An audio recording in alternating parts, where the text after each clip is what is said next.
Et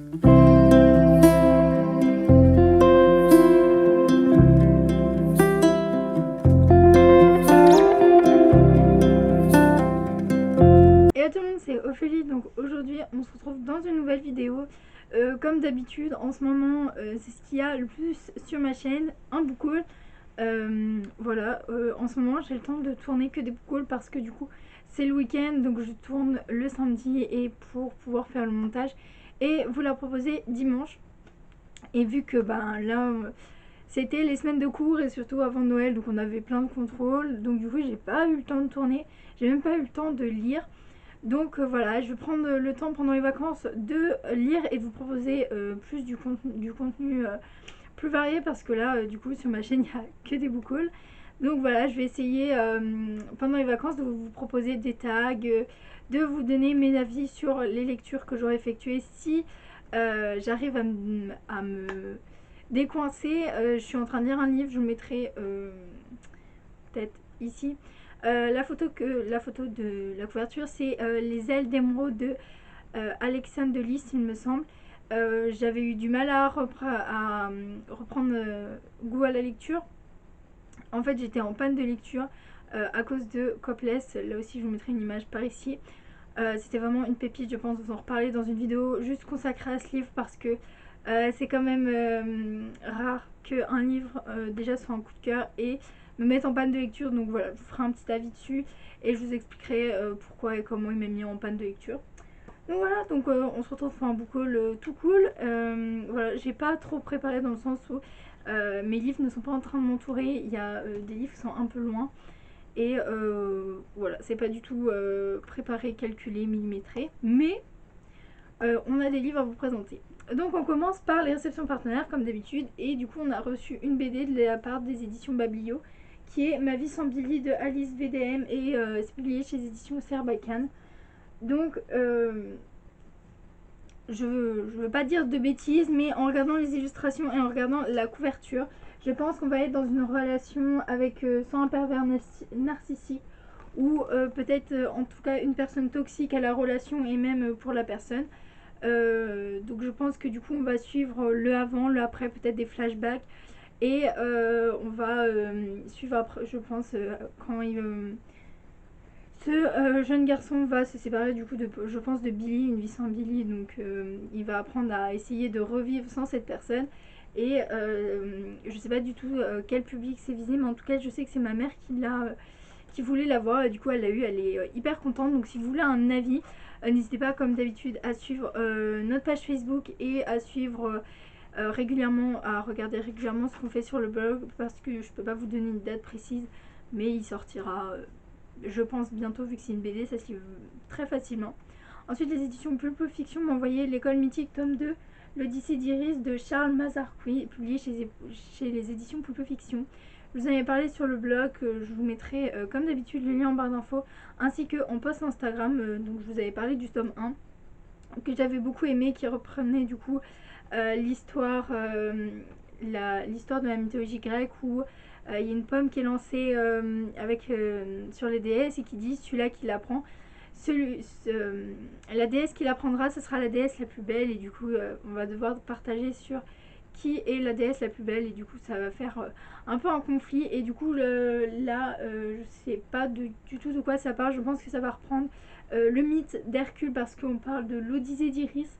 Je ne sais pas du tout, en tout cas c'est un livre jeunesse hyper intéressant et je pense que ça peut être hyper bien pour les enfants, pour leur faire découvrir d'une façon assez ludique et assez quand même différente la mythologie grecque. Voilà, ça peut les intéresser et leur donner envie de découvrir du coup ces différents mythes. Ensuite, ma mère a demandé un livre à une autrice, il me semble. C'est Et si on s'aimait pour Noël. C'est écrit par Linda Dahl et c'est un auto-édité. Donc je pense que ça va être une petite romance de Noël. Comme on les aime à cette période, en plus c'est les vacances. Donc nickel pour lire ce petit bijou. En tout cas il a l'air hyper bien. Et si vous voulez en savoir plus, comme d'habitude, ma mère vous en reparlera sur son blog, sur notre blog. Donc n'hésitez pas, comme d'habitude, à regarder régulièrement. Ensuite, je pense que là, c'est les éditions Véran qui l'ont envoyé. En tout cas, c'est un partenariat, c'est sûr. C'est Agathe Endort le Père Noël de Gilles Mandou. Et voilà, c'est publié chez éditions Véron Édition. Donc là aussi, c'est un petit, je pense, un petit livre jeunesse sur Noël qui peut être assez sympathique comme d'habitude pour la période des vacances. Et en tout cas, il est tout petit, je pense qu'il va se lire très très facilement. Ensuite, on a fait... Non, on n'a pas fait encore des achats. J'ai encore un livre à vous montrer. C'est les éditions Larousse qui nous ont envoyé un magnifique livre sonore qui sont mes plus belles comptines d'hiver. Donc à l'intérieur, on a Petit Flocon, l'hiver, j'aime la galette, La marche des rois et Là-haut sur la montagne. C'est écrit ici. À l'intérieur, voilà à peu près comment ça peut se présenter. On a une petite puce à activer. Ça permet du coup d'activer la chanson. Ça a l'air tout mignon et Alexis adore toujours écouter ses chansonnettes tout au long de l'année, même si c'est pas la période de Noël. Ensuite, on a fait des achats. Donc, on a acheté 3 livres comme ça. C'est des livres pour apprendre à lire. Donc, on a La soupe du renard, Le poisson d'or et Le gros radis. Donc, par exemple, prenons du coup le dernier, Le gros radis. En fait, ce qui se passe, c'est qu'à l'intérieur, déjà, on a de grosses illustrations et de tout petits textes. Et si je vous montre d'un peu plus près, les lettres en gris, c'est les lettres qu'il ne faut pas dire. Et les lettres en vert, c'est les lettres en fait qui sont doubles, que c'est pas A et I, donc le son A et le son I, mais ça fait E.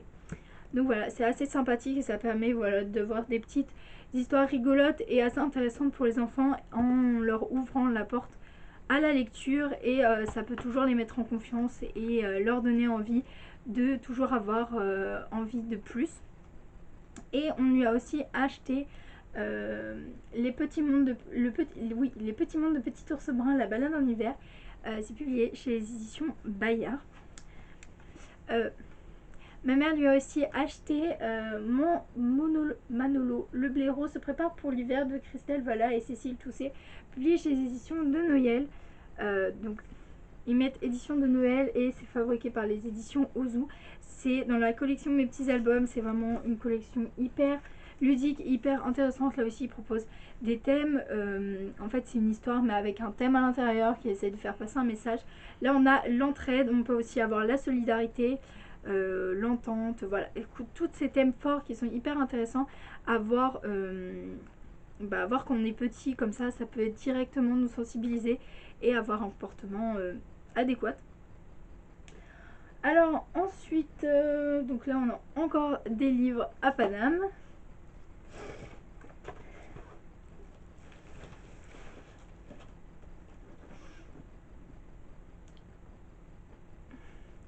Donc tout d'abord je vous présente, donc là on continue avec les livres qu'on a pu choisir à notre bibliothèque.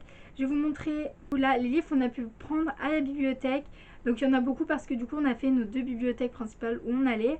Je vais commencer par les miens parce qu'il n'y en a que 2 et après je ferai ceux à Alexis pour ceux qui ça intéresse.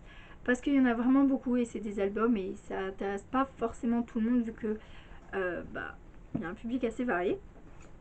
Donc tout d'abord, j'ai pris un manga, c'est Une touche de bleu. C'est écrit par Nozomi Suzuki, je pense que ça se dit comme ça. C'est le tome 1 et c'est publié chez les éditions Glénat.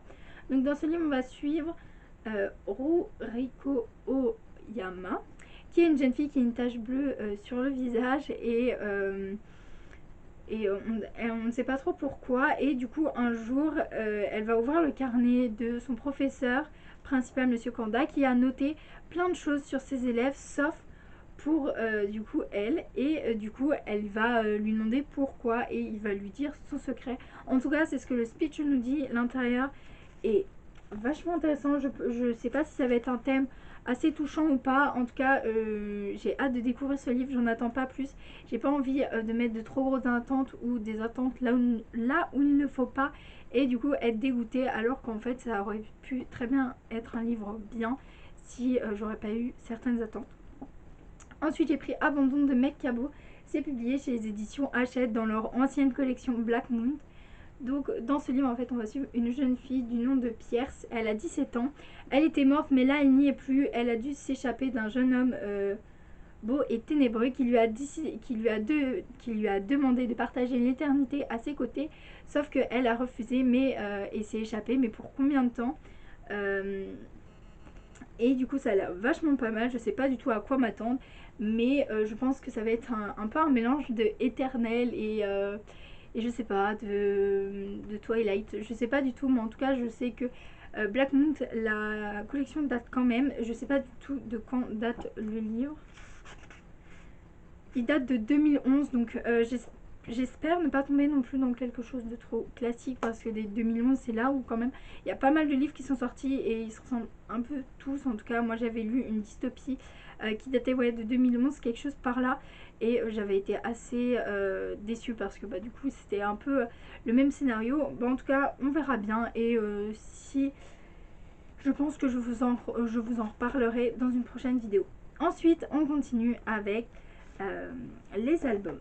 Donc, on a Les catastrophes naturelles, Mes petits dogs 6-8 ans, publié chez les éditions Milan. Donc, ce livre est tout simplement un documentaire, comme l'indique le titre, sur les catastrophes naturelles qui peut être très bien dû aux plaques tectoniques, aux insectes. En tout cas, ça englobe beaucoup de choses et c'est hyper intéressant. Ensuite, on a Le petit livre des souvenirs. C'est écrit par Nina Laden, Renata Lideska et c'est publié toujours chez les éditions Milan. Alors, je sais pas du tout de quoi on parle ce livre. Je l'ai pris parce que la couverture était vachement belle, mais les illustrations aussi. Et la quatrième de couverture, elle est juste magnifique. En tout cas, on l'a pas encore lu avec Alexis, mais il est juste trop beau. Ensuite, on a Les papas et les mamans. C'est écrit par Peter Bentley et Sarah O'Ligan, toujours publié chez les éditions Milan. Donc là ça reprend en fait juste ce que peuvent faire les papas et les mamans. C'est tout mignon et c'est hyper attendrissant. Ensuite on a Emers et Rosie pour la vie. Là il me semble qu'on va suivre deux personnages assez à part dans la société qui vont se rencontrer un jour d'une façon assez romantique, assez mignonne, et c'est là que du coup va se dérouler cette histoire tout autour de la musique, et c'est trop mignon. Là aussi un livre aussi mignon, on a Poussé, écrit par Alice Biaraquet et Amélie Gros, publié chez les éditions Flammarion Jeunesse dans la collection Père Castor. Donc là on va suivre en fait un petit personnage, un petit garçon qui en fait donne vie à son pouce. Son pouce fait des choses assez comment dire, particulière, et je vous en dis pas plus parce que c'est un peu tout ça le but de l'histoire, mais en tout cas c'est hyper mignon et voilà, on a le sourire à chaque page. Ensuite on a Les mammouths, les ogres, les extraterrestres et ma petite soeur. C'est écrit par Alex Couzeau et Nathalie Chou, c'est publié chez les éditions Serbacane. Donc dans ce livre il met en avant en fait ce qui se passe dans un livre, ce n'est pas forcément la réalité, et que peut-être que si les choses nous ressemblent, c'est quelque chose d'imaginaire qui peut exister dans la réalité, mais qui n'appartiennent qu'à un livre. C'est expliqué d'une façon assez intéressante, et en fait c'est un papa qui va expliquer un peu ce qui se passe, la dimension livre réalité. C'est hyper intéressant et je vous conseille vraiment parce que voilà, c'est souvent assez complexe de toutes ces choses là, de dire oui ça peut être vrai mais c'est dans un livre. Souvent je sais pas comment dire, c'est assez compliqué à expliquer parce que ça par exemple on peut lire des livres sur les humains mais c'est pas forcément qu'ils existent, mais il peut y avoir des humains qui sont dans des livres et qui existent. Bref, tout ça est bien expliqué dans ce livre et d'une façon, comme d'habitude, ludique, adaptée pour les petits enfants, les enfants, pas forcément les petits enfants. Voilà, je vous le conseille vraiment parce qu'il est vachement intéressant, moi j'ai trouvé.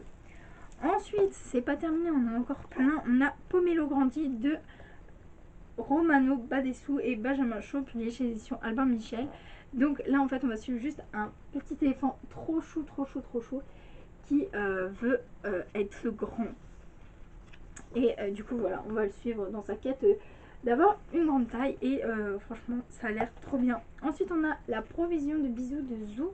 C'est écrit par Michel Gay et c'est publié chez les éditions École des loisirs. Donc, dans ce livre, on va suivre tout simplement Zou qui doit partir. Je sais pas s'il part la journée ou il part la semaine, il me semble, c'est la journée. Ah, je sais pas du tout.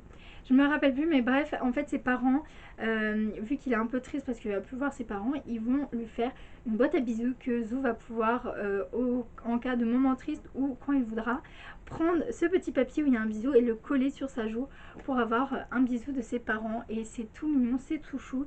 Et franchement, ça m'a fait hyper sourire, c'est pour ça du coup que je l'ai pris.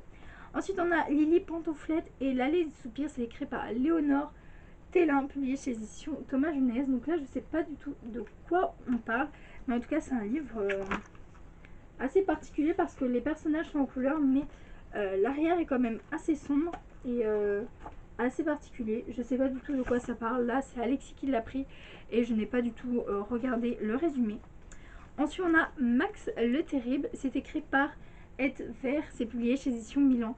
Alors, j'ai pris ce livre tout simplement parce qu'il y a un petit chat noir dessus. Et nous, à la maison, en fait, on a un petit chat tout noir. Et du coup, ça m'a fait trop penser à notre chat.